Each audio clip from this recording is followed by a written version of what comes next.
Welcome, everyone. This is going to be a very candid discussion between four psychotherapists, me, Suchitra Inamdar, and my colleagues over here, Aparna Kapoor, Parimal Pandit, and Leena Kasat. We all are going to discuss today about the mental health and personal struggles of psychotherapists. This could be a very useful discussion for all co professionals everywhere throughout India. We are also going to share a lot of experiences that we have had during our professional life, which spans around maybe 20, 25 years or a little more than that as well.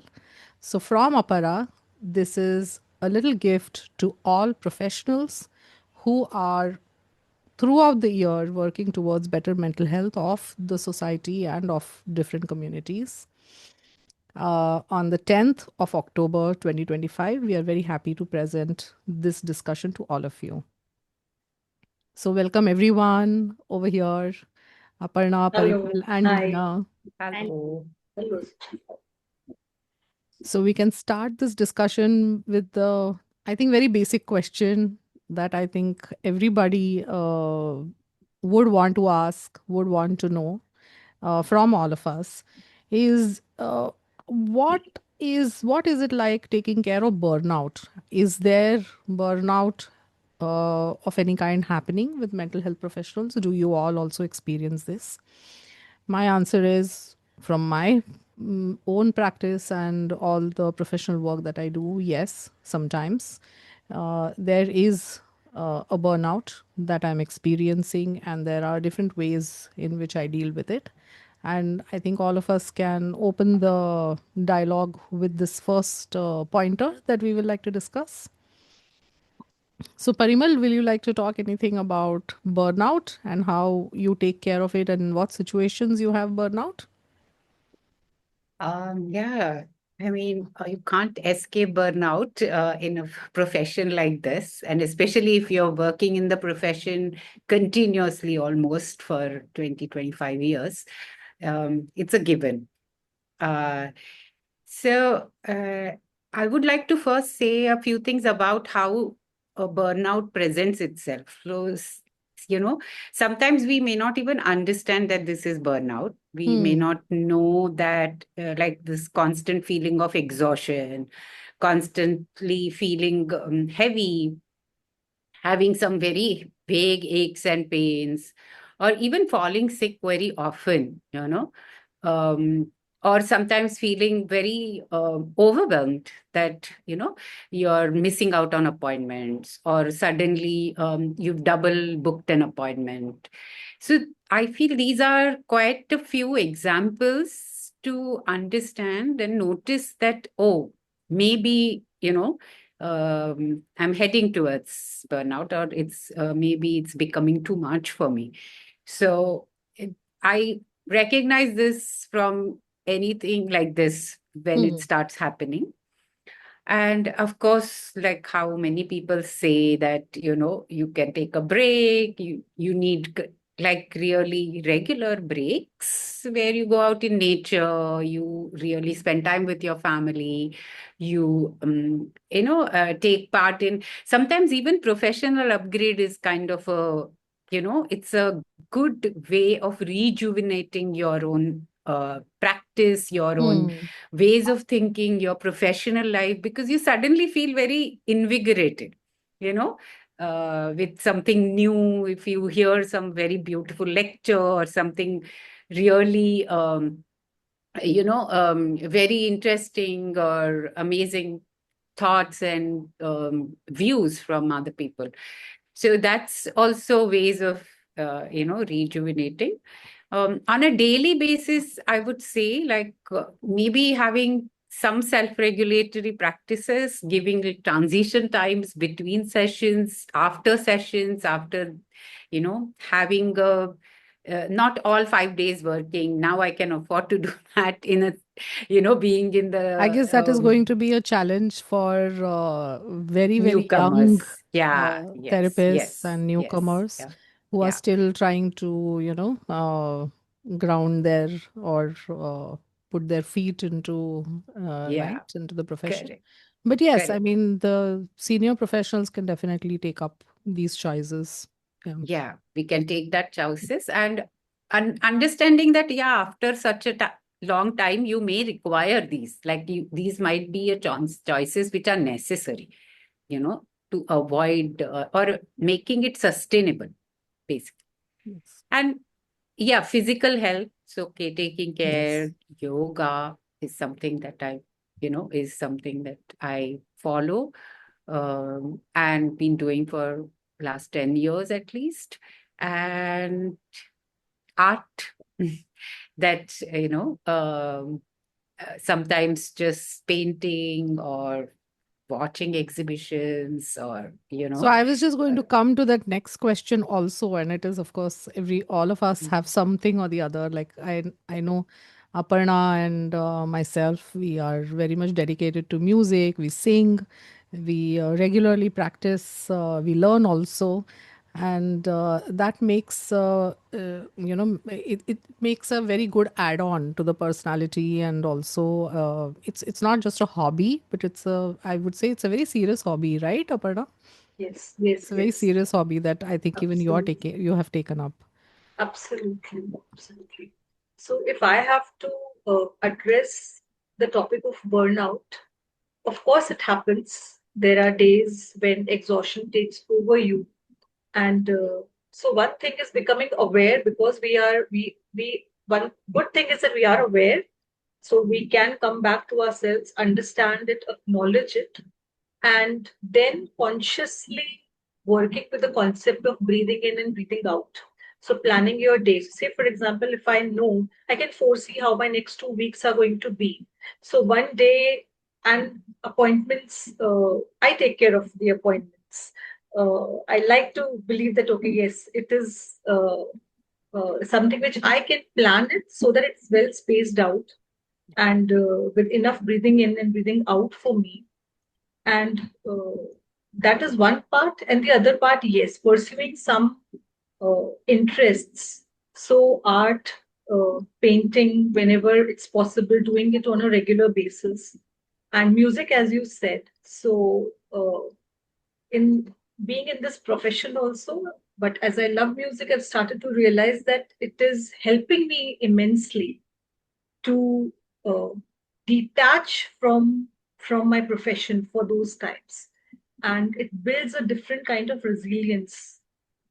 And being in mid 40s now when I am learning music, uh, technically the technicalities of it, every tan that I learn, I feel that, okay, it is also some exercise for me. It's good, and it is also relaxing me. So I look at it in different ways, how it is helping. And then, And yes, also the working. aspect of accomplishing something, because you said, Yes, practicing a yes. tan is not It's something so not. simple to Or do. sometimes I cry even learning a tan and Absolutely. singing But a then when you tan. accomplish it, Yes, it's a very different sense of achievement. And I guess that is absolutely. what we can bring about in our, Absolutely. yes. I'm sure Absolutely. Lena also must be experiencing, or you must be doing something that is Yeah, uh, Suchitra. So I have started making sure that I take breaks in between the sessions. So I don't take back to back back sessions. to back. Hmm. I take break, and then as soon as the session is over, I document my analysis or whatever I want to note it down, so that it's closed for me. And then I take out some time for me, go for a walk, and then have some drink, or have a coffee, or have some break, eat something light, and then I take up a next session. And my regular routine is very consistent. So most mornings I wake up early, spend about 1.5 hour in yoga, uh, Wow, really? Oh my goodness, that's amazing. Okay. and I give a lot of attention to what I eat, how much I eat. I make sure I finish my dinner before 7 p.m. I sleep by 10, and 80 to 90% of this routine is followed. And along with that, I spend some time studying ancient scriptures like Bhagavad Gita, Hmm. Ramayana, and often listen to podcasts by spiritual teachers, leaders. That's what I do for myself. So, with whatever we are accomplishing in this time, this me time that we have, I guess it's also a foundational preparation for us to keep, being a better psychotherapist and being better at our service, that we are providing to the people around us who are soliciting this help, isn't it? Uh, yes, that was so wonderful. And I guess everybody has a very different way of how they pan out their sessions or what kind of work that they do. For me, it has always worked very well to, do certain days of the week, dedicating those days for the clinic work, and certain days for our work in APARA, or some other assignments that I take outside, where I'm also collaborating with other psychotherapists, or completely different professionals as well. Sometimes educationists, sometimes it has also been scientists, sometimes, so it's very interesting to do this kind of work, which has an application of our mental health aspects, and that gives us a break from that constant work with clients, because that is a work of isolation. It is definitely required, but then whatever it is in our clinics, we are absolutely isolated, right? And this kind of a thing also can help. Yeah. I was just So going to bring that yeah. up actually, that how this profession, if you're in a private practice especially, Mm. is quite an isolating, profession. And if we need to keep ourselves, like really thriving and self-regulated, and also having a little bit of a reality check, Yeah, so keeping it's yourself good. relevant also in the profession, I Relevant, guess. yeah. Yeah. So it's good to collaborate, and I would always urge young people who are starting a career in psychotherapy, and to actually have some, at least one day in a week, or where you are collaborating, working with other True. some professionals, from your own field, but there's some give and take, or you're working in a multidisciplinary team, or you are coordinating and kind of developing some kind of a community. It's required for, for all of us. And so it's very important to do that. Like, you know, mm, Absolutely. bring, After especially this COVID times, yeah, it online therapy sessions have become very common. I think all of us yeah, are absolutely. involved in that kind of a practice, but there are certain limits to Yeah. that kind of practice, right? And therefore, likewise, like you said, all the new therapists, whoever are coming into the profession, should make it a point to interact more with Yeah. colleagues and join setups which have Yeah. a lot of people Yeah. in them, so that you are not constantly in virtual reality and you are in real reality, Yeah. Yeah. actually, seeing people and being alongside them. Yeah. Now, going from here, I mean, when we talk about burnout, and because you also said, Parimal, that sometimes you don't even realize that this is burnout. Yeah. I guess something which is very close to our heart as therapists is being somewhere drawing boundaries. It is very easy to, because it's a helping profession, uh, it can seem like a 24 by 7 ambulance for some.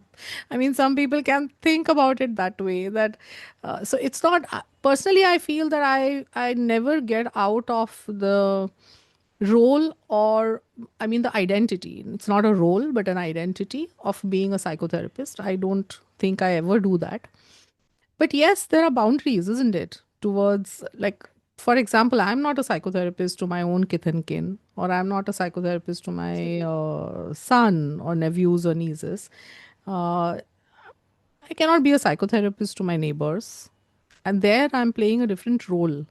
And it'll be, I think, interesting to discuss this point as to how do we bring out And what are our, you know, sometimes funny stories, sometimes very hurtful stories, sometimes very touching stories that all of us have, where we struggle sometimes to bring those boundaries, and sometimes that identity becomes like a it just becomes too huge, in the sense other people expect certain things out of you which are absolutely not okay to expect. Yeah. So shall we just talk about that a bit, if any one of you has any such kind of incidents? And Yes, many times we have to face the issue of boundaries. For example, at almost every family wedding or some family event, some relative approaches me and they'll ask me, can you talk to my daughter or my daughter in law? Sometimes they just want me to be a messenger between these two people who cannot talk to each other. And because I entered this profession quite late in my life, in my 40s, yeah, absolutely, yes. my family sees me first as a relative, as a bhabi or a You mean to chachi. say the extended family, like, Yeah. yeah, absolutely, And only later as a professional. correct. So they expect me to take on that role anywhere, anytime. At first, it was really hard. I even remember talking to my niece during a wedding event. But slowly, now I've learned. Now I just smile and say, right now, मुझे ये party enjoy करने दो या शादी enjoy करने दो. Let's set a time to talk after I return to work. And there is also stigma around seeing a professional therapist. So they just want to talk to someone who's a family member and incidentally a professional, but not in a professional setting. Not in a professional setting, yes. So over time, but I have learned to gently create that boundary. Yeah, yes. So even with me at the beginning of my career, I remember these things many times. Now also these kind of funny things happen, but they are really really very funny when people say, "Oh, now I should make this person speak with you because this person is creating problems in my life." And my first reaction is no. I don't want to speak to anybody who is creating problems in your life. Or even things like, oh, आपसे तो बच के रहना पड़ेगा, kind of. I'm sure Aparna will Yeah, that agree. When we we were often discussing it, hear. Yeah, Yeah, yeah, yeah. because it's like, oh, as if they're you seeing two some must be ghost or reading something. minds all the And time. I said, yeah, that's a professional hazard, and I keep away from it. yeah. Otherwise, I'll go because I will not be able to, enjoy anything if I'm Absolutely. constantly analyzing and, looking at people. So Right, yeah, right. that's that one we get all the time. But sometimes, Parimal, I've also experienced, I've known this from other therapists as well, and I'm sure some of us will also come up with these, examples. That sometimes it's a genuine struggle that we are going through because of any situation, and then uh, somebody judges you from that point of view that, oh, but you should have known better. You're a psychotherapist, or how come you didn't understand that this needs to be changed in you, or how come you succumb to this, or how come I remember one person, she got so much of backlash from her family because she became a victim of a con. Somebody cheated her into whatever getting, I mean, cheated her with some money or something But like yeah, that. And yeah. I mean, that's a strange thing to say. It's not like, if you're a therapist does not mean that you become God, right? I mean, how can you stop people from cheating you who intend and plan, and absolutely they are doing it as a criminal activity? I mean, it may happen with any one of us, maybe one in a million times, but yet that can happen, right? I mean, what is so surprising about that? So what do you all think? Do I you would have any? like to. Yeah, yeah, sure, I sure, would Aparna. like to share an experience which is also painful and Hmm. which which completely takes us therapists out of the human realm.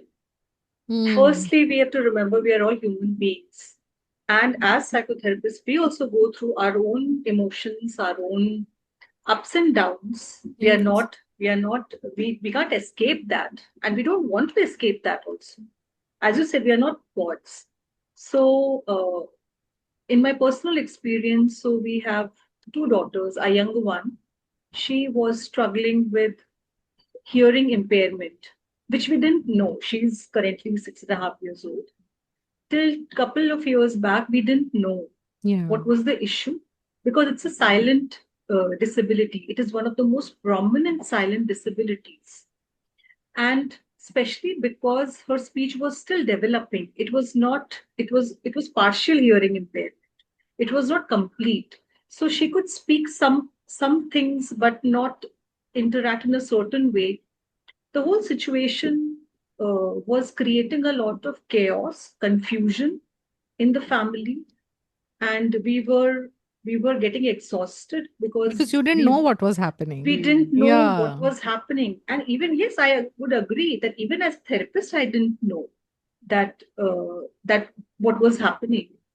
And there were some emotional turmoils, and there would be confusions and fights and conflicts between me and my husband, wherein, despite all the efforts, we were not able to handle certain situations. And a close relative had pointed out to me that you do parenting sessions, you preach so much about parenting and how to raise children. How come you're not able to understand your own child? That was hurtful. Uh, and even though we work a lot on ignoring a lot of things, but sometimes some things hit below the belt, and Absolutely. it felt actually that. But later on, now when we look back, then she started wearing hearing aids, and we've seen the improvement. We've seen the quality of life completely changing in the past 1.5 years. Yeah. And when we look back, we were actually exhausted and burnt out, and we didn't know. So there has to be some space for us to remain human. Yes, absolutely. So there is always an incubation period for any human experience. And Yes. sometimes, of course, you don't know everything, and you may not know that whatever is emerging It as a can throw you problem off around you your Yeah. balance. is something so Some things can. undiagnosed, and it'll take its own Absolutely. time to reveal itself. Until then, Absolutely. things can create problems, and being judged and not supported in Not that time. supported, exactly. Yes, and this is, I think, a hazard that it's like a professional hazard that I'm sure so many psychotherapists feel judged, or it's too much of a demand. Like, you cannot take your own time to understand things. You cannot take your own time to experience or work through things, and you're expected to be just spot on, as if life for us, for everybody, life is a Absolutely perfect. yeah, Smooth. for everybody, and it is coming like a surprise, but as if for us it has come like a ready-made template. So it's Yeah. not right. I mean, And we even are for us it's a prepared for it. surprise. I'm not sure Yeah. what is going to happen in my life tomorrow, isn't it? Yes. Yeah, it takes time for us also to come out of that judgment. Many a Mm. times Yeah. we also take it on that, since I am um, a therapist or a counselor, it's my duty to also, you know, So you mean to say mm, sometimes when other people are not judging or expecting, still we we may also, come, yeah, we only because put it's, that yeah, pressure on ours. Yes, pressure that is on also true. ourselves. And it's like Absolutely. many a times you have to catch yourself doing that, especially in the initial phases. It becomes very natural for us to know that, yeah, I can solve all my problems, like, or, I can take care of all my problems, or, I'm supposed to, because I'm therapist. So I need to, you know, mm, work through all my problems alone, myself. But that's not true. I mean, and that's where I feel that role of supervision or having a therapist for ourselves is also an important, you know, requirement in being a therapist or a counselor, because we are not able to recognize these things. Yeah, you're not able to recognize that maybe I'm taking on these judgments and I'm judging myself for doing that, and I'm being very hard on myself. And so if you take supervision, it can be supported. Like, you can feel supported and take the right support, Yes, to work through that, and that can absolutely. make you resilient, because these experiences can sometimes even shake your confidence in being a good therapist, or you may need to really work through that. Yeah. you know can create questions, it can create self-doubts. So, in the same space, I think the question also comes up, are we really adept in saying no when we want to say no? Right? So, for example, I may not be prepared to take up something in my personal life. I may not be prepared to take up something even in my professional life. I think I would like to mention this, that in the beginning of my profession, for the first almost 10 to 15 years, uh, I used to very clearly not take clients who are going through or struggling through addiction or struggling through something like HIV. This is a very unsaid, but then I knew that I was doing this. It was not an unconscious thing, it was a more conscious effort. And I can see myself in the last 7 to 8 years, I can say that I have been having clients who are struggling with addiction, who have been even diagnosed with any kind of terminal illness, and including HIV, and I've been comfortable taking that up. So this was another point that I wanted to make for the benefit also of our younger counselors, that there is no shame, there is nothing wrong in putting that boundary and telling yourself. In fact, it's a good thing, so that you're referring the client to the right person. You know that you are able to do the best. You know what are your core competencies at any, and those will change. Like, I'm giving my own example, that those maybe 15 years back or 25 years back, when I would decide not to take this type of a client or this type of a problem, I didn't know that at some point I will really ease into it, you know, so well. So, I mean, what I wanted to say is that don't be so hard on yourself, right? I mean, if you can't do something, or if you feel that your core competencies are better used somewhere else, then recognize that and provide the best service that you can provide. Even that is one way of avoiding burnout. You have to ask yourself whether you are doing things which you don't feel prepared to do, or you don't feel ready from within, or you yourself are not comfortable with. Isn't it? What do you all think? Yeah. Yeah, it's a very important learning, for us to know what are our core competencies, or also get to learn what are our core competencies. As you grow up in a profession, you slowly narrow down and you understand that this is something that I can deal with, or this is something that I'm really good at, or this is something that I I know I'm equipped and I'm capable of handling. And there are some things that you're not, like, there are things So, did which you you may come not feel. across these kind of Yeah, preferences in yeah, your yeah. career, Parimal? Yeah, similarly, like addictions, I still don't take, because I feel I'm not in a setup which supports that, Yes. as well as I'm not trained in handling addictions, which are like really ongoing addictions. So I don't take that. But when I was working with an organization, you know, there was a situation where we were asked to come and help out with acid attacks survivors, Mm. victims. And of course, we went for initial, presentations, and, there was another organization involved. And we were asked if you want to develop a team and work with providing counseling support. And after that first session itself, like the introductory session was there, I realized that no, that's just not my cup of tea. It's just it was very hard for me to even sit through that session and listen or understand.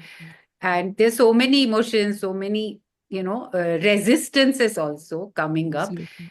So though I was heading that department, I stepped back and I said, I am not up to taking this on, but anybody in the departments wants to take over, feel like they can, because it's a worthy cause, and it's something that if anybody feels they have passion for it, they want to, they can take over the Exactly. project. Like you don't have to really do everything. There are Yeah, people who will yeah, do it better than you, and you should be able yeah, to pass yeah, the baton to the right kind of yeah, professionals. yeah, So even, Lena exactly. does so much of work in mental health awareness. Even through APARA, she takes up that part, where she is working on awareness.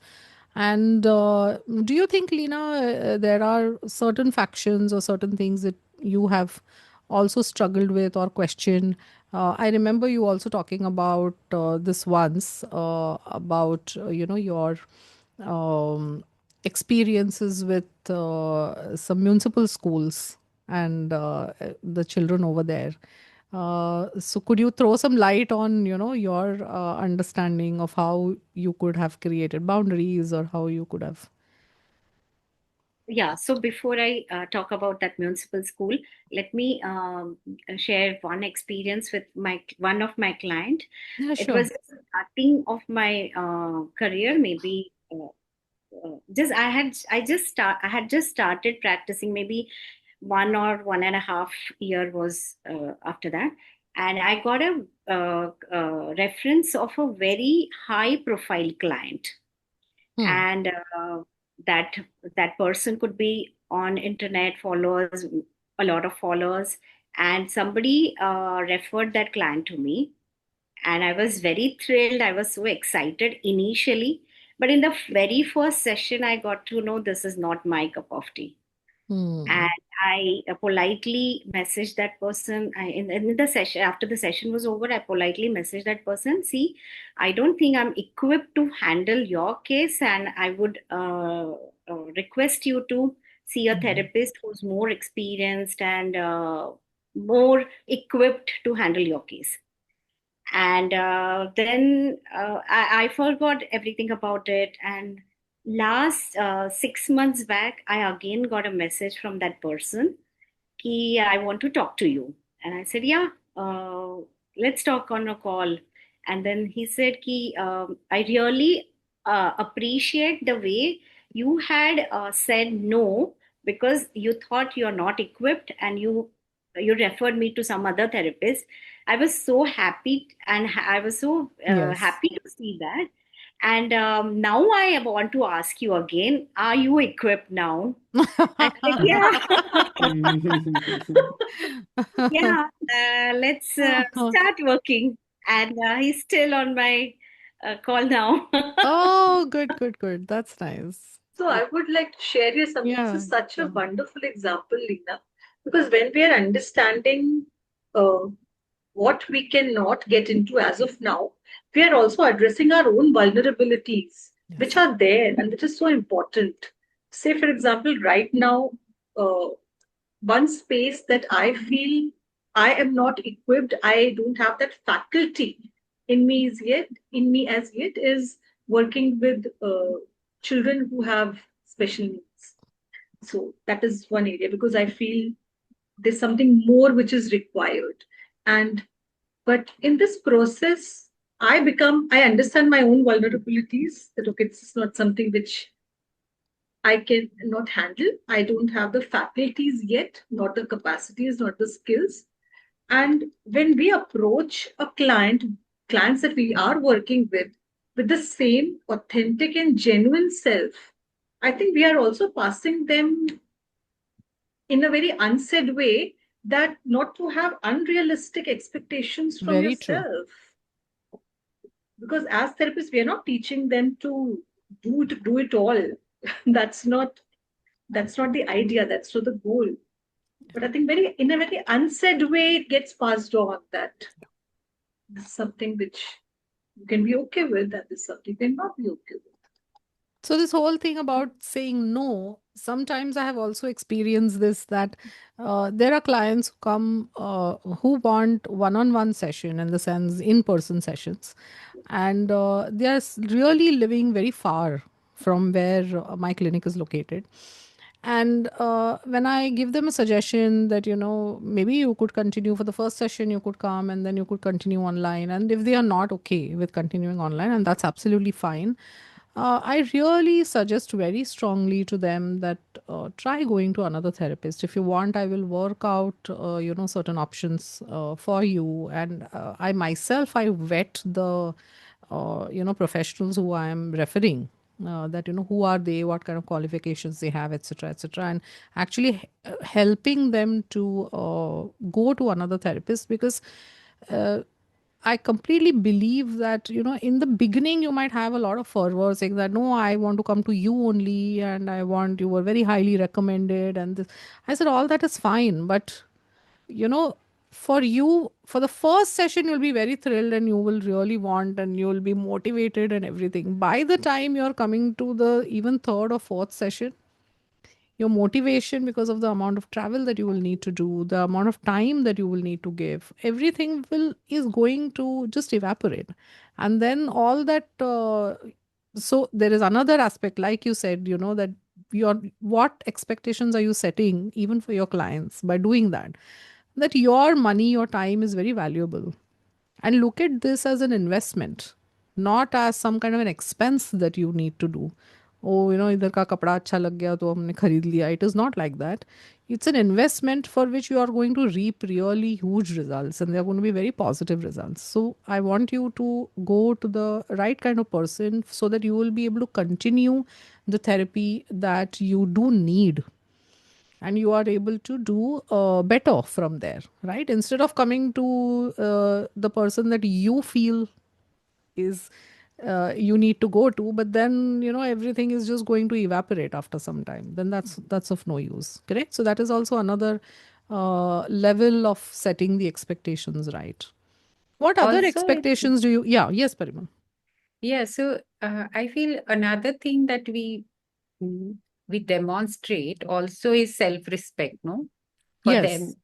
to know that so suppose like clients coming from some really far away place, and if they can't come and they have to, it becomes unsustainable for them, then they drop out of therapy. Then there is additional guilt for them that, I only uh, persuaded the therapist to take on. And Yes. so it's an additional thing, to along with Yes. dealing with whatever they're going through, they will have to deal with this, you know. So it's not that you are being unkind or this thing, but you are actually putting the boundaries for them so that they can take care of themselves also. Hmm. It becomes self-caring also, because you are not exposing yourself to these negative emotions afterwards. Hmm. Yeah. So I feel that's also very important for the clients to, for us also to be Yes. aware. Like if I'm aware of my boundaries in terms of my current bandwidth, in terms of training, in terms of whether I have the space and the time for, somebody to be taken on, then it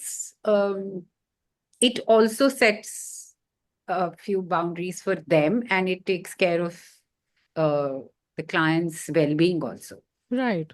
Right. So, in the same thing, let us move on to something really light.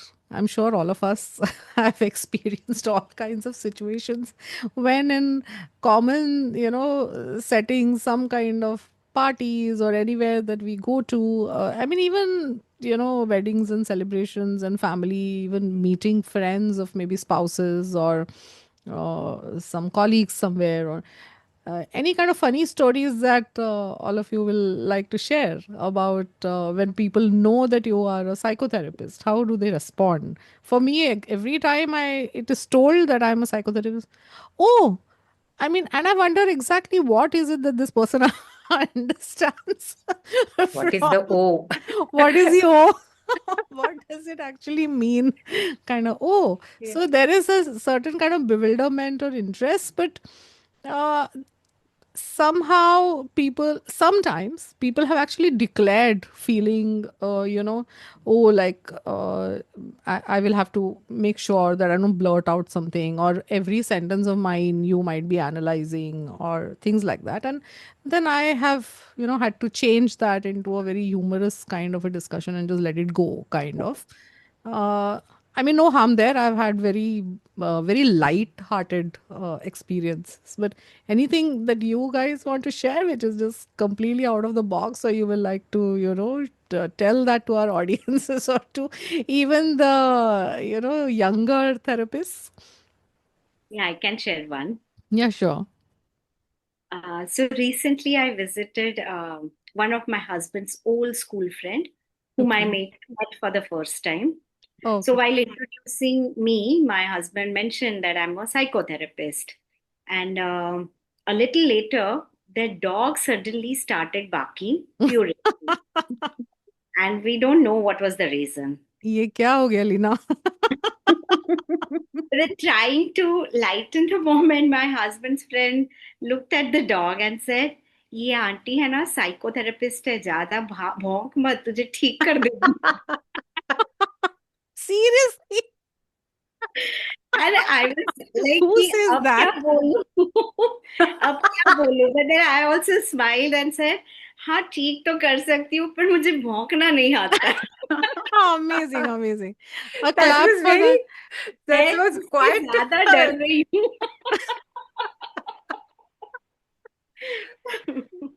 Oh my God, that's the quirky Hilarious. reply. It's Hilarious. hilarious. Yeah. Yeah. Sometimes people start to act funny also around you after they come to know that you're into therapy. And sometimes what I've experienced, one thing is statements like "आपसे तो डर के रहना पड़ेगा, आपसे तो बच के Yeah. रहना पड़ेगा." Very That's something common. which very common. But other times I remember that uh, someone started to say it very often. See, this is also therapy. So whatever the person was doing, he brought in therapy in every sentence. Oh, I'm playing in water. Oh, this is also therapy. Oh, that is also. Of course, it is. But there was something, a funny tone to it. So yeah, we've had all kinds of experiences, I guess. People Correct. unknowingly, unconsciously, because we can observe them, unconsciously start to say a lot about themselves. They don't realize that. Sometimes projection, sometimes just Yeah, it's funny Yeah. how people get Yeah. anxious sometimes around you and they yes, are yes. actually oversharing. And Yeah. you know that, okay, I mean, it's fine. It's me and you can share, and I know that I'm not going to misuse this information because I'm on the ethical line Yeah. here. But then, I mean, I sometimes really wonder, I mean, is this person not really understanding the dangers of doing this? Or what is happening, right? Yeah. Yeah. And the other thing which I've experienced also is sometimes people start like outsmarting kind of a thing to you. Like, like showing off that sometimes, oh, I can also do the things that you do. Like, Yes, in the yes. sense like I can also be a therapist, or I can, how people talk to me, or, I don't, how I become therapist to somebody else, or, I'm, and that sometimes like I'm not in the race at all. Like, I mean, I have Also, I've no seen them qualms mask about a it. lot. Hmm? They mask a lot. They become extra polite with us. He, Ah, That also you have let that experienced. yeah, difference. that's Okay. also another extreme. Or extra soft, extra caring. So that extreme of behavior. So that Mm. Mm. Yeah. But I will agree with Parimal. We'll just extend this point a little that, say, for example, we meet a scientist, we meet a doctor, like a medical doctor, or we meet any other chartered accountant or any marketing professional. We will not say that, okay, anyone हाँ मैं भी तो generally, we'll not marketing say, करती हूँ maybe kind of. yes, but somehow with psychologists, the boundaries are so unclear or Hmm. vague that it is something they don't understand that we are trained. It's a training, Yeah. and Yeah. it's a profession, and it's a professional skill and training, and of course, for individual temperament also, and everything adds to it. That is why we are here, what we are doing. But somehow, even I wonder that how come this is one profession wherein everyone can come into very quickly Yeah. and uh, give their own judgments also very quickly. Yeah. Yeah. That Of course, that scene has changed a lot Little in the bit. last Yeah. maybe 1.5 decades, and so. But yes, doesn't that happen? I mean, there are so many different similar kind of professions, and I'm sure they are trained in doing what they need to do. Like, for example, life coaches or yoga instructors or so many. But all that is not psychotherapy. Of course, Yeah. that can be used in psychotherapy. There are a lot of tools and methods which can be used in psychotherapy.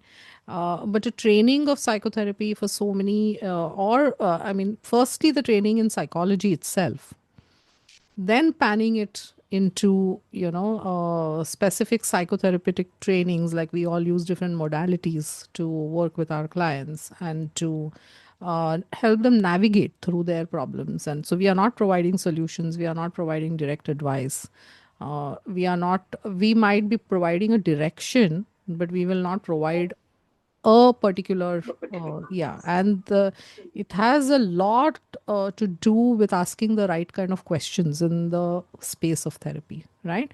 And which is, I mean, this is very much in short, and Yeah. of course it's something that only I'm just saying this Yeah. for lay people to understand, of course, but there's so much that goes into the training of being a psychotherapist. Yeah. So, moving on to that, especially in India, we do experience this a lot.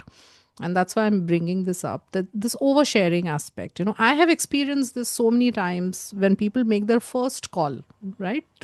Or the first message. I generally discourage people from calling me up, and I tell them that message your concern or what you require, and then we move ahead. But sometimes they really want to talk to you in the first 4 minutes, 5 minutes, and of course we all keep it Yeah. brief. But I have experienced this, that let us say a mother or a wife or a husband or anybody might be calling on behalf of. Once it did happen that some students from the university, they were calling for their friend uh, who needs therapy according to them, and they started telling me everything about her life, and I actually had to. So this is for the benefit of our younger and co-psychotherapists, but also for the benefit of lay people, that I'm bringing this out, that you have not yet hired the therapist to work with your issues, and it is not right to overshare or to tell personal details. I mean, so many things about personal life, because you are assuming that I'm a therapist, and you are assuming ethics, you're assuming everything. But right now I'm just a stranger to you, right? I mean, you've just given me your first call, you don't even know what I am like and for how many years I've been practicing. So uh, do you get this kind of experience, and do you discourage your clients from Yeah. oversharing in the first call without, before even hiring you for the work that they have decided to? Because it can happen, right? Distances are far, your fees is too much, this timing is not okay for me, or whatever, because of which they may not end up Yeah. coming to you, and then they have told you their entire life history, and really it's not okay to do that. Yeah. Initially, when I used to say that don't share so many details, I don't need to hear all these things. Sometimes people used to get offended, thinking that, oh, you're a therapist. Now this is also another judgment point, huh? Yeah. Like, you're a therapist, Yeah. you're not listening to my problem. But then it's actually a danger for you to Yeah. talk without any background and without any kind of contract, right, to a stranger. But now I think I'm able to better convince the newer clients also that it's not such a big challenge to convince them that please do not share any details, especially about your kith and kin, right? So, what I have experienced, especially post-COVID, when we things moved online, is the request for a first free session, which is like a test, like a testing session, where whether we are a good fit. Huh? Really? Yeah, and not once, like many Oh, times. Yeah, and these are all these means mostly these things come from younger population, like in their good 20s, fit. late 20s, or early 30s, who are like learning about therapy, learning about, Hmm.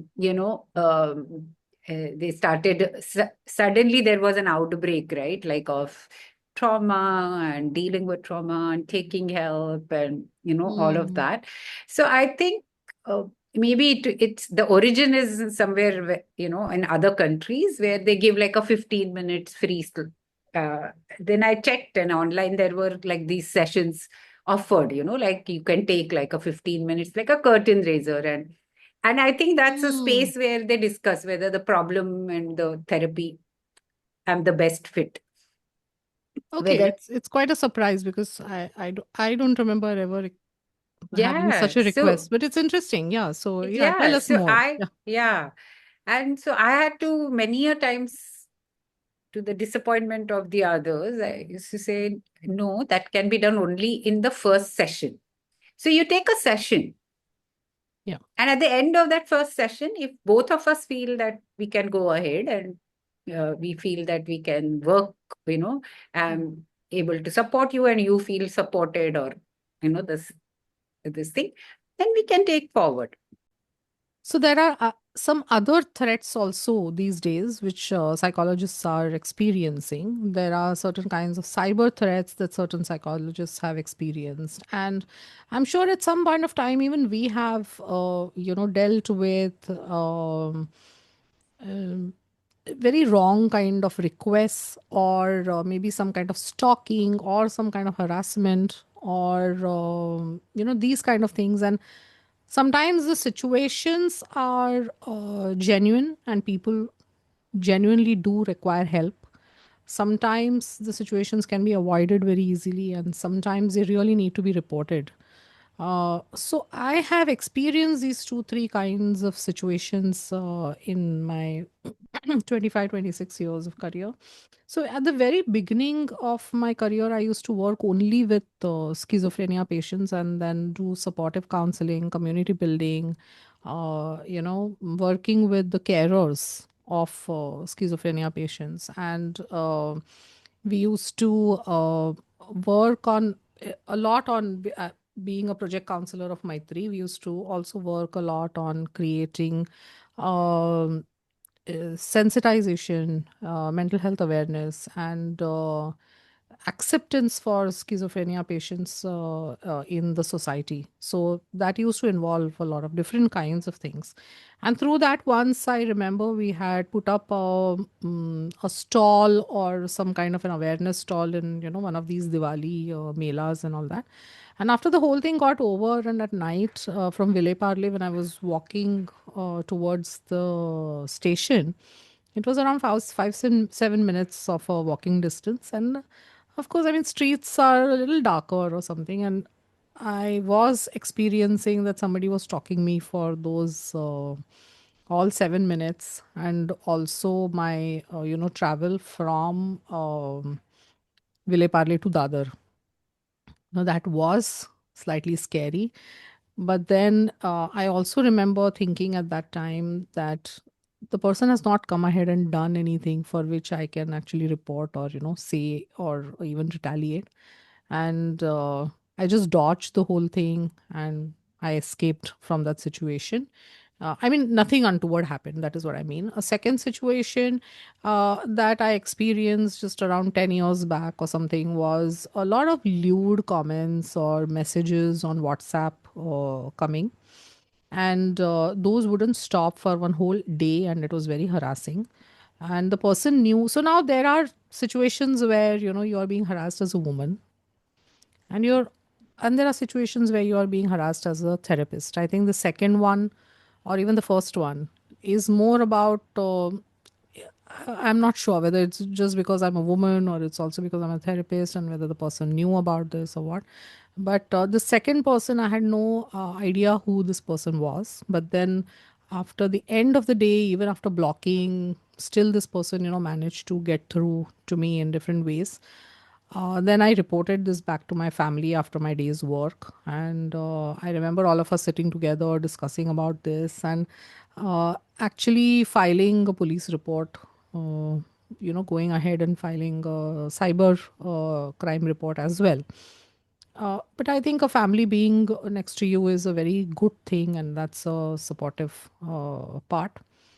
A third situation I remember very clearly, which happened in a way recently, around 5 7 years back, was when a client who was referred to by another professional, by a doctor. And this person gave me a call. He was clinically depressed and everything.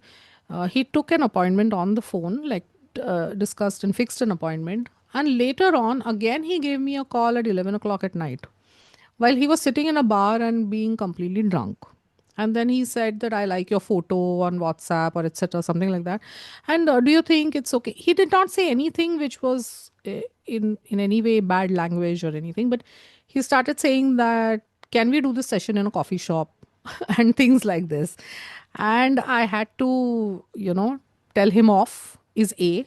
B, reported back to the psychiatrist who had, sent this person. And I'm sure some action of some kind was taken or whatever. But I did not stretch that too far, knowing that yes, there is a problem, but yes, I have to put my boundaries and I have to direct him towards the right kind of help. But I am definitely not that help, and I have to make sure that I am protected in that entire space, while also at the same time thinking about the problem or the illness that my client is going through. I mean, he was not my client because he never came after that, and I wouldn't have taken him up. But this is a very complex, right? I'm sure all of us, I'm sure every therapist must be going through some such things, and I will like to hear from you all also as to what you have gone through. I would like to share an experience Sure. which was not a direct threat, but uh, we have to be very careful and mindful in what we are doing as a professional. So there was a request which came from a completely unknown person. I didn't know that person through WhatsApp. This lady, she was, after asking me, what do I do when knowing that I'm a psychotherapist, she asked me to issue a letter for a colleague of hers saying he is in trouble and his HR is troubling in the corporate, and I also belong to the same company, and the HR is troubling. Can you write a letter that that he has been taking sessions with you, and there is absolutely no problem that the person can create. And I had to tell her off and say a big no and a very strong no. She also offered me that, okay, if you want money, I can offer you money. I had to say no, it is not about money, it is about professional ethics. I cannot. Please, I can understand if there is any problem. Ask the person to connect with me, because you don't know, and sometimes in a passionate zone or thought process, you can sometimes make mistakes, especially in the earlier years of your career. So it can be an unknown. You never know where you are signing. So uh, not making sure that you don't get into any kind of trouble uh, and any kind of legality or anything. So Absolutely. protecting yourself is something which is paramount. Yeah. So yeah. Even I had a I had got a request to issue a certificate. So this boy was studying in Germany and he could not appear for his exam for whatever reason, and he was debarred. So he requested me, can you just give me a certificate that I'm going through these issues and I am under your therapy, and I, because of my mental conditions, I was not able to give the exam. Mm. But I said, you are not my client. How can I give you that certificate? So you just tell me the amount, I'll pay you, I'll transfer the amount in your account, and what risk you have? I won't take you anywhere. You are very safe. He was like giving me all the, कि आप चिंता मत करो, आपको कोई डर नहीं है. आप जितना पैसे बोलोगे, मुझे एक सर्टिफिकेट दे दो, मेरे 6 महीने बच जाएंगे. I said, I'm sorry, but I can't do this. Because I know you. You're a good person. As human, you're a very good. I know through someone, but you're not my client, and I can't do that. Yes, absolutely. So sometimes it's more also about how we walk the ethical line, no? Yeah. And that's that's also a big a way to safeguard ourselves in terms of if there is anything that ethically to do the right thing, and also not give wrong messages to other people. Yeah. Yeah. Yeah. But these boundary issues come sometimes in, when people start messaging you at late night, uh, you know, uh, clients saying that, oh, I feel that I experienced once or twice, like a person who, so I used to go for counseling desks earlier, not in Chennai, in Bombay before I moved to Chennai. And there, so I had a couple of sessions with this person, and then, so they get the personal numbers because they had to block a session, things like that. So, and if they want to have continue sessions afterwards, they can, they can decide and kind of work with you. So then sometimes at late at night or something, messages will come. Oh, my wife is not there. I'm feeling very lonely. So then I had to talk. I mean, I didn't continue. I didn't respond, but I didn't see this person afterwards. And it was not a therapy kind of a thing when you're doing something in a counseling desk. So and that person also left that organization, continued in some other organization also, and then he had sent these messages. But then I didn't I didn't engage because it with this person, and then it dwindled. So the next question that we have at hand is also setting expectations right in a collective or in a bigger setting. So here we are also talking about mainly also about personal clinic sessions and all that.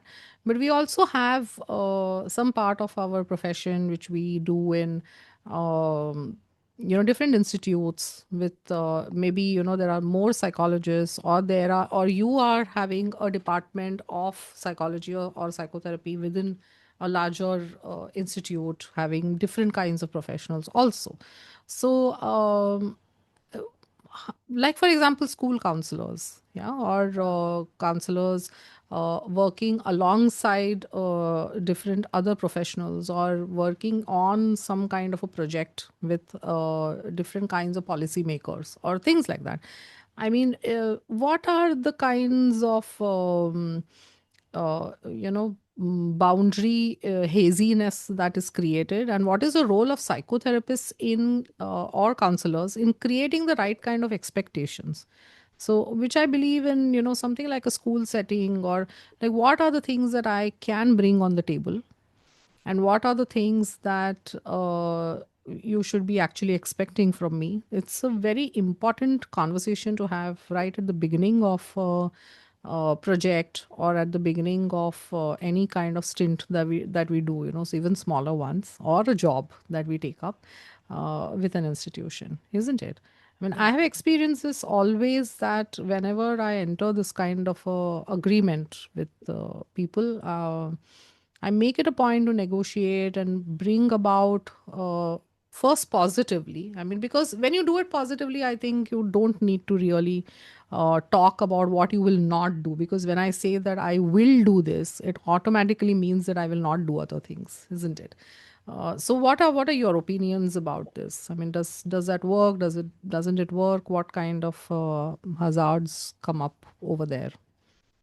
Um, I can come up with two examples. One was like in Bombay before I came to Chennai, and I was there were a couple of schools that had advertised for school counselors, and I went for a interview, and they selected, and then they said they told what are the duties or whatever. I had not yet started working or anything. It was just that. I was selected and they were giving the structure. And they said that you have to come all 6 days a week, even if there is, like the complete time, like from 8 to 4, had some 1,000 children, and all the children have to be assessed or seen, This was many years back, like 14, 15 years back. And then they said that even if you are going for a trip or, doing something, you have to come. You have to be part of that whole thing. And so there I was like, okay, this is not something that, I don't think this is the kind of structure that I can work. I didn't have that kind of a time, one, but even if I had time, this was not something that I could have been able to, work in, knowing my temperament and needing that kind of a freedom to work. So I said, thank you very much. And it's really lovely meeting you. But, this is not the structure that I am comfortable in. And this is not the structure that I can work with. Hmm. And interestingly, it's really funny that then the school that I worked in later, they said, how did I? So I asked, where did you get my? Because that person, that coordinator called me and said, we are looking for, and I'm like, I don't remember, posting anything or giving my resume. So she said, a person from that school, and there was another person who also was interviewed and selected. And both of us, she said, oh, we had selected both of them. They're really good, but both of them refused to work with us for the same reason. Yeah. And both of us started working in the other school, because it was more suitable. But that's one example where, I could make that choice, and it was not a necessity for me. But knowing from there, the second example is when I was already working and I already handling a department and already working with a certain structure. That And was then in there was Chennai. in Chennai, and was working for more than 10 years and, running that department quite well. And we had about 5, 6 counselors, 5, 6 counselors working with me. And all the counselors were part-times. They were all giving 3 times a week or, 3 hours a day kind of a thing. So then some management changed, and there were some new introductions, and there was a conflict in terms of how we look at this profession and what is the contribution and what is expected. So everywhere there was streamlining happening. So it came to even my department. And so there was one of the activity that we used to follow is like every Friday and once a month, a Friday used to have a meeting of all the counselors. And we used to have professional upgrades. Like we used to discuss cases, we used to sometimes paint together, we used to sometimes learn from each other. If anybody has attended any conference or any workshop or learned a new technique, there was a give and take of information, of knowledge, and that used to really not only connect us but create a certain collegianship.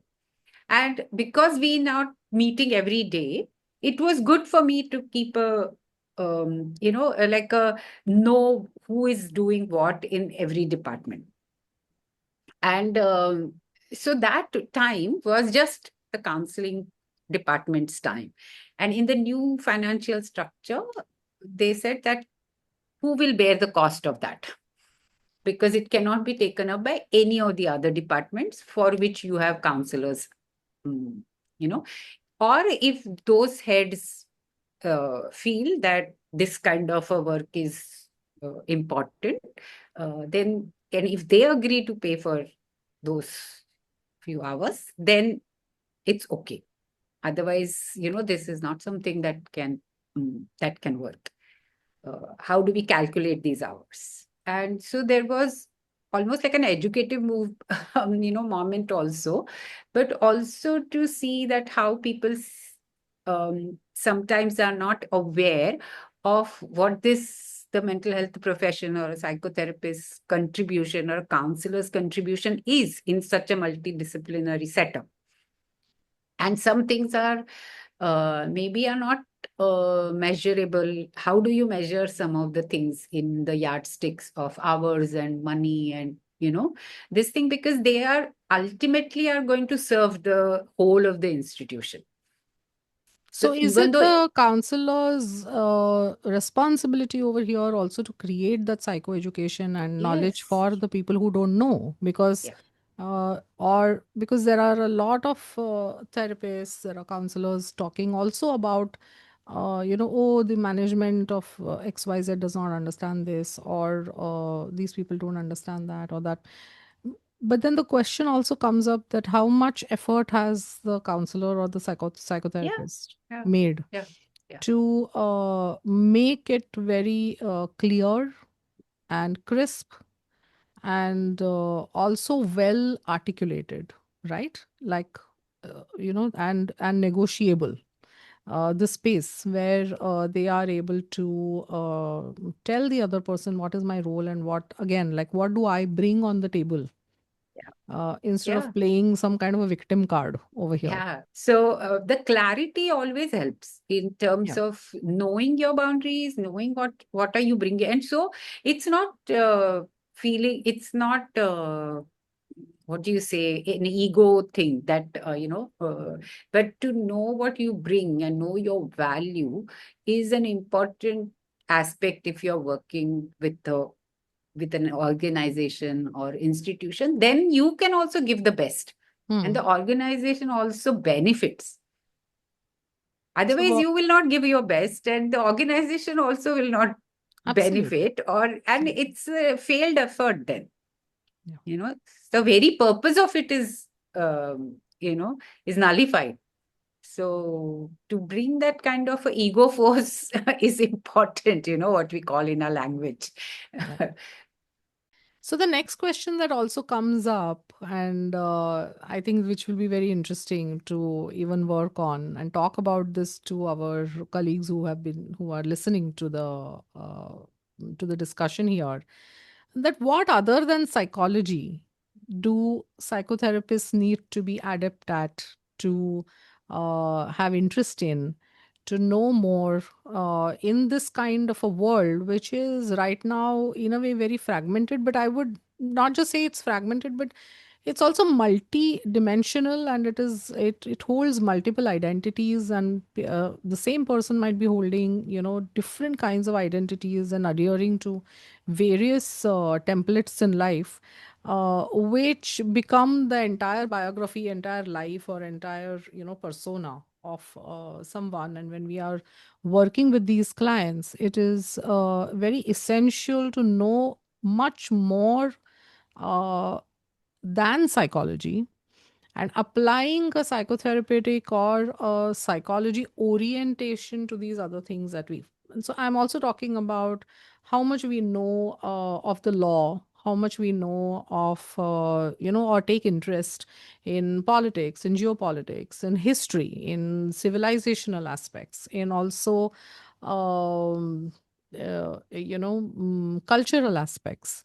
And especially coming from a city like Mumbai, which is so diverse, cosmopolitan, and we do like throughout my career, I remember having all kinds of people from all walks of life coming in for therapy and being referred to.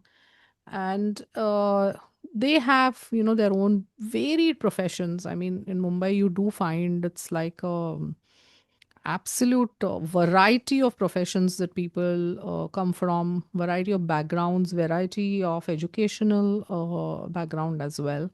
Again, variety of culture, language, religion, everything. And is it important for a therapist to be adept and also be a good learner? I feel yes, it is. And you need to know and you need to have an opinion. It's not like, uh, of course, your opinion does not matter when it comes to the client, but you should have an opinion in the first place so that you are able to help the client through their questions, their quests, their issues, the things that they are, the realities that so many clients today struggle to, make terms with. And they need to actually work their way around so many belief systems, so many changes in the that are happening in life, in the world as well, which we need to have some kind of an understanding of. Yeah, so um, what do you all feel about this? So I would look at this point from multiple dimensions. So yes, it is very important to be curious. I feel curiosity is something which is very important.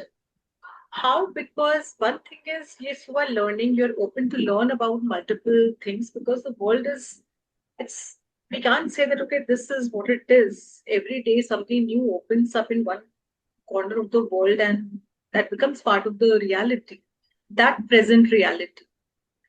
Another way that I also look at it as also part of the growth of the therapist. If Yes. I'm open to listening to someone who's sitting in front of me, even I am growing with that. I'm learning something new. However, in that exchange, when I'm being curious, it is also helping the therapeutic relationship. The client feels uh, more understood. I'm not i'm not blocking myself from the things that I'm not interested in my own personal life. I'm being open to everything, and that you can call it rapport building as we call it, but later on, to deepen the relationship with the client, they feel at ease and comfortable. And I've had amazing, intellectual, brilliant conversations with Hmm. people from advertising and talking about movies and literature and direction. And I have learned so much. And in that, I could see a shift happening in the client, even the emotional shift coming out that, oh, the person is interested. And sometimes it also comes as a shock, and people do share, clients do share, oh, you don't Yes. sound like a, Yeah. because they have notion of a therapist. So Right. I've laughed with my clients, I have had amazing conversations, intellectual question and answer, and banter, sometimes just Right. banter. And sometimes they have honestly given their feedback that, oh, you are, I didn't think you would be like this. I said, okay, well, I am like this. Yes, I So mean, right from, maybe we somebody is a don't make it, doctor, a civil engineer, yeah. people are from army, air force. I have had clients So from the ATS, and there have been different kinds of professions and different. What came from you, Aparna, just taking it forward, that, every space or every profession, every lifestyle has its own kind of narrative, own kind of humor, right? Yeah. It has its own kind of schemas, own kind of language, own ethics. Yeah. And now, when we are looking at these cultural, professional, even religious, all these varieties that come in front of us, we are able to understand what all goes into the design of being that person, Yeah. And our interest in those subjects, or our interest in those, it's like an inquiry of life itself. Mm. And our interest makes it richer. And the therapeutic, what do we say, it's a very nuanced kind of a therapeutic experience for the client. And I think it enriches us also in the whole give and take, right? I mean, this is a complete opposite of when we talk about, of course, transference and counter transference they are the negative aspects of. So here, that's not what we mean over here. What we mean is that two people getting into a journey together, even if the client is the complete whole and soul in that particular relationship, yet it ends up enriching both people in some way. And we hold that kind of gratitude as well many times, isn't it? Yeah. Yes, Parimal, you wanted to say something. Yeah, like you said, right now, in a way, the world is shrinking, it's, Mm, but also expanding at the same time, like you have so many exposures to so many things. And if you're not aware of what's happening in the other part of the world, yeah. but your client might be affected sitting here with what's happening in the other part of the world, because the client is interested in that, right? And then for you to know the impact of what's happening, or what could have been the, it uh, for us also, like you said, to formulate the backdrop, the background, and to work with them. It's an important aspect now that people need to be aware, and Yes. really develop. If you don't have anything, then develop these interests, because Yeah. it's important. It's a journey which is of unfolding yourself also. Yeah. And we are being in this profession, I feel we are quite lucky and blessed to grow as a part of being in the profession. So there are professional hazards, but these are gifts of this profession, where you don't have an option but to grow. Like if you don't grow, you will wither, and you will just, your profession will die, it will not, you cannot survive in this profession. So I feel that's also a benefit, and it's a gift of the profession, that we can enrich our lives with so many um, so knowing so many cultures, so many different walks of life, so many courageous people walking through, Yes. on their journey and path. I mean, sometimes I'm in awe with what in awe with my clients, because what they can achieve, it's a monumental. Yeah. Sometimes when we see their journeys, if you look at it.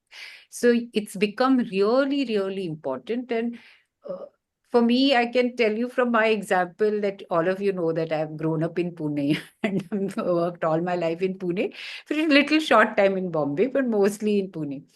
And of course, Suchitra knows about my Puneri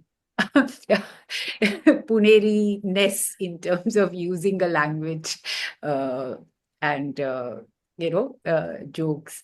But yeah, so when I came to Chennai, it is a totally different culture. Yeah. Beautiful, wonderful culture, but also very different from how I have grown up. Not just because I am from Pune and Maharashtra, but yeah, I mean, my uh, childhood was, or growing up was very different from what I encountered here. And even the problems that I encountered during my counseling time and, professional time in Pune was very different from what I encountered here. And when we started counseling desks for IT companies, big IT companies, and so initially all of us, we used to take turns every Thursday, different units and of these companies. And I used to meet these people there, and they used to bring problems that used to sound foreign to me. Like, like, oh, is this something like this also happens. This is like, is this really true? Like, in this relationship, these things happen, like in between, in family, like a daughter-in-law and mother-in-law, these things happen, and so I had to cross-check the norm, the cultural norm with my other, local therapists, to say, hey, I feel this is something, it doesn't seem right, or it seems a little like a aberration. Is this so, or is this a part of the culture, or I'm not seeing something right? And that helped, because I had to learn the language. I couldn't, of course I can't reach people unless I have some knowledge of that language. And if they're speaking, and if I'm sitting there and listening to them, I need to know what they are speaking about, and the nuances of the language as well, and the gestures and everything, just to function well. And and I must say that it was quite a learning curve, Mm. and I'm quite grateful, because many of them accepted me, knowing that I don't know the language, or knowing, they really accepted me for what I bring. Yeah. And for that, I'm quite grateful. But sometimes it used to, like, oh, do you speak Tamil? Do you understand Tamil? Or sometimes I could see the question, if she doesn't know the language, and if she doesn't know the culture, and then how will she get my problem? Will she even get it? So there are these questions, and sometimes I would really, mm, redirect them to people who can address this.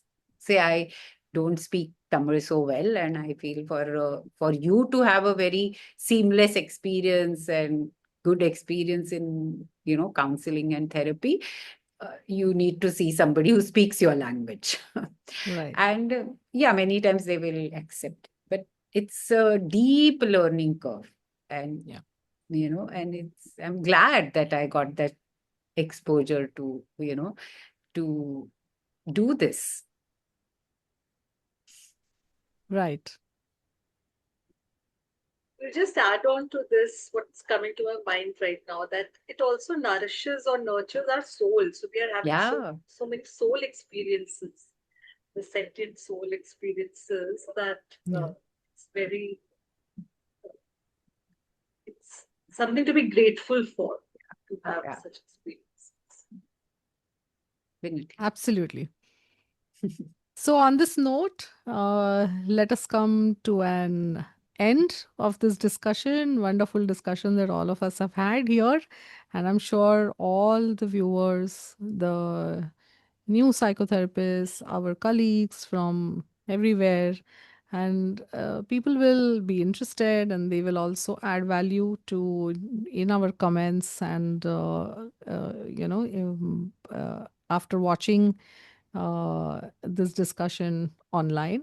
And we hope to get a good feedback, more questions, more interesting comments, and more interesting things added from other psychotherapists, from their perspective and from their experiences as well.